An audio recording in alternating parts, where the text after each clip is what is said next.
செந்தில் பாலாஜி ரகசிய மீட்டிங், வெளிநாட்டிற்கு தப்பி ஓட்டம், சுற்றி வளைத்த அமலாக்கத்துறை.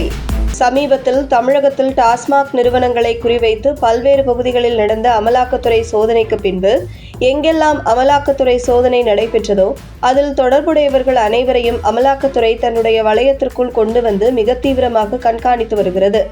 இந்த நிலையில் சமீபத்தில் யாருக்கு சொந்தமான இடங்களில் எல்லாம் அமலாக்கத்துறை சோதனை நடைபெற்றதோ அவர்களையெல்லாம் ஒன்றாக சந்தித்து பேசுவதற்காக ஒரு ரகசிய மீட்டிங் ஒன்றை அமைச்சர் செந்தில் பாலாஜி ஏற்பாடு செய்திருக்கிறார்.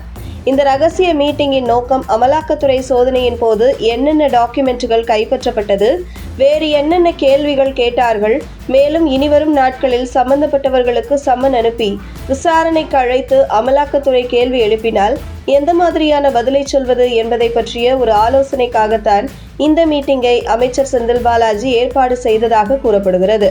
அந்த வகையில் ஏற்பாடு செய்யப்பட்ட இந்த ரகசிய சந்திப்பிற்கு யாருடைய இடங்களில் எல்லாம் அமலாக்கத்துறை சோதனையில் ஈடுபட்டதோ அது சம்பந்தப்பட்டவர்கள் அனைவரும் ஆஜராகி இருக்கிறார்கள். ஆனால் செந்தில் பாலாஜி இந்த மீட்டிங்கிற்கு வரவில்லை. இந்த நிலையில் தொடர்ந்து செந்தில் பாலாஜியின் அறிவுறுத்தலின்படி மீட்டிங் நடைபெற்றிருக்கிறது. அப்படி மீட்டிங் நடந்து கொண்டிருக்கையில் பாதியிலேயே செந்தில் பாலாஜி அந்த ரகசிய மீட்டிங்கில் கலந்து கொண்டதாக கூறப்படுகிறது.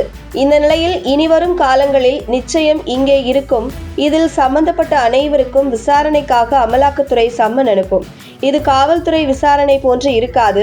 தொடர்ந்து இடைவிடாமல் 2 நாட்கள், 1 வாரம் கூட தொடர்ந்து அமலாக்கத்துறை அவர்களுக்கு தேவையான தகவல் கிடைக்கும் வரை விசாரணையை தொடர்வார்கள்.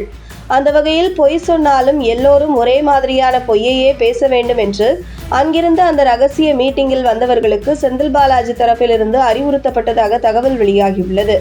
இந்நிலையில் சமீபத்தில் நடந்த அமலாக்கத்துறை சோதனையில் தொடர்புடையவர்கள் வெளிநாடு தப்பி ஓடுவதற்கு திட்டமிட்டுள்ளதாக அமலாக்கத்துறைக்கு தகவல் வந்துள்ளதை தொடர்ந்து அனைத்து விமான நிலையங்கள் மற்றும் இது சம்பந்தமானவர்களின் பயணங்களையும் மிக தீவிரமாக அமலாக்கத்துறை கண்காணித்து வருவதாக தகவல் வெளியாகியுள்ளது.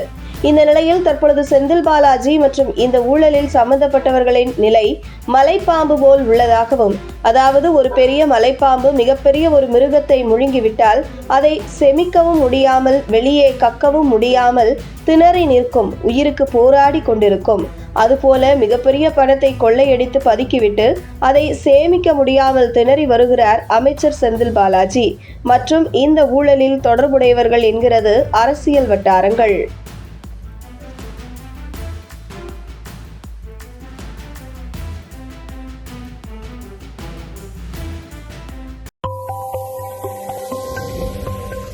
உங்கள் தின சேவல். உங்கள் தின சேவல்.